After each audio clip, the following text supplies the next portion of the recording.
नमस्कार.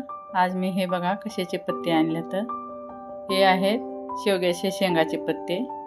ह्याचे मी पराठे बनवणार आहे. ह्याच्या शेंगाची भाजी करता आपण आणि ह्याचे पराठे बनतात, ह्याची चटणी बनवतात. आज मी पराठे बनवणार आहे. हे सारे पानं तोडून घेतले तुम्ही. याचे सारे दंटल काढून हे स्वच्छ पाण्यानं 2 पाण्यानं धुवून घेऊया आणि एका चाळणीत काढून घेते मी. ह्याच्यात एक दोन फुलंही आहेत. ह्याची फुलंही हे पत्त्याला होते, ते तोडून टाकलेत मी आतमध्ये. हे अशी सारी भाजी पाणी काढण्यासाठी ठेवून देते मी आणि हे वाटण करून घेऊया. लसूण, अद्रक, मिरची आणि जिऱ्याचं. हे गव्हाचं पीठ घेतलेलं आहे मी आणि हे 1 चम्मच ओवा आहे. असा हातावर रगडून टाकायचा आणि हे वाटण करून घेतलेलं आणि हे सारे मसाले टाकून घेणार आहे मी. नमक, धना पावडर, हळदी आणि लाल मिरची पावडर. आपण मेथीचे पराठे बनवत आहोत आणि पालकचे पराठे बनवत आहोत, तर हे शेवग्याच्या शेंगाचे पत्त्याचे पराठे आपण बनवू शकता. हे ह्याला कुठं शेवगा म्हणतात, कुठं मोरिंगा म्हणतात, कुठं सहजन म्हणतात. हे बेसन पीठ घेतले मी 5 चम्मच. हे छोटा चम्मच आहे म्हणून मी थोडंसं 5 घेतले. आता हे कापून घेते.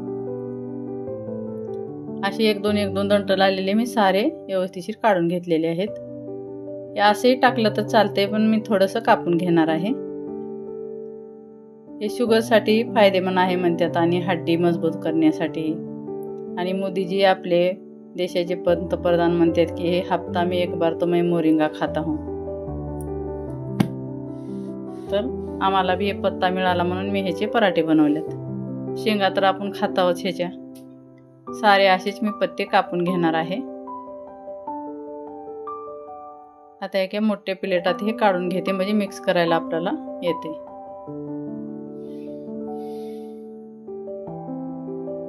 हे सारं काढून घेतले मी. आता इथं हिंग टाकून घेते.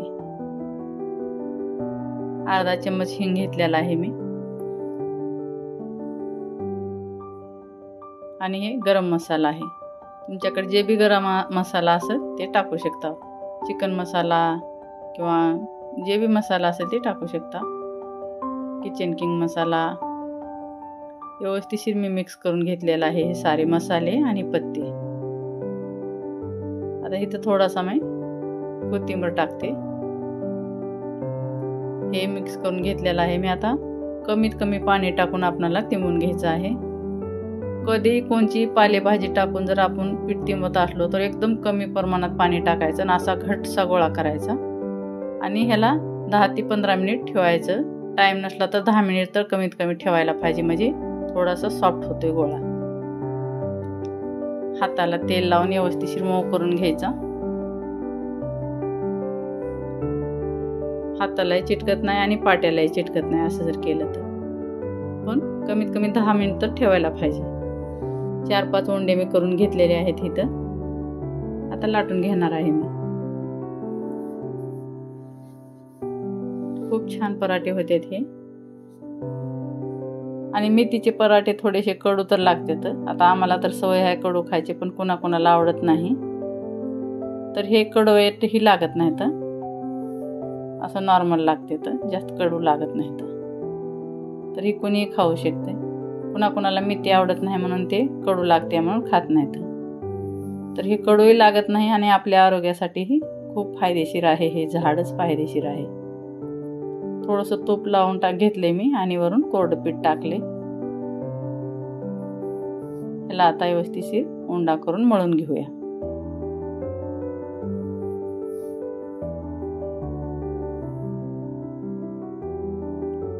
तुम्ही चौकोनी लाटू शकता ह्याला आणि गोली करू शकता.